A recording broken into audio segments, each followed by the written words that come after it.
বউ কিন্তু স্বর্ণের গয়না চেয়েছিল আর আমি দিয়ে দিলাম স্বর্ণের কড়াই। বউ তো রেগে মেগে কড়াই নিয়ে চলে গেল রান্নাঘরে রান্না করতে, আমিও গেলাম পেছনে পেছনে।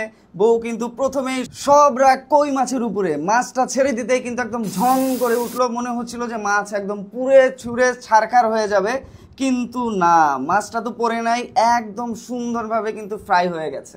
এরপর চলে গেলাম চিংড়িতে। চিংড়িটা হালকা ভুনা করার পরে যখন শাক দিয়ে দিল, ওফ সেই রান্না।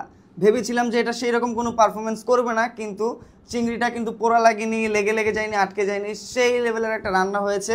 আর নিচের দিকে তাকে তো আমি পুরো অবাক, গ্যাসের জালটা কিন্তু একদম নিভু নিভু। এর মানে হচ্ছে এই কুকিং প্যান দিয়ে অনেক লো হিটে রান্না করা যায় এবং অনেক গ্যাস সেভ হয়। পরের বার কিন্তু এই সেভ হওয়া গ্যাসের টাকা দিয়েই সোনার গয়না কিনে দেবো। এটা কিন্তু হ্যামার ডিজাইনের, কোনো ধরনের কোনো কোটিং নাই, তারপরেও কিন্তু এটা নন স্টিকের মতো আচরণ করে। কালার কিন্তু দুইটা, গোল্ডেন এবং সিলভার, চয়েস আপনার, আপনি কোনটা নেবেন।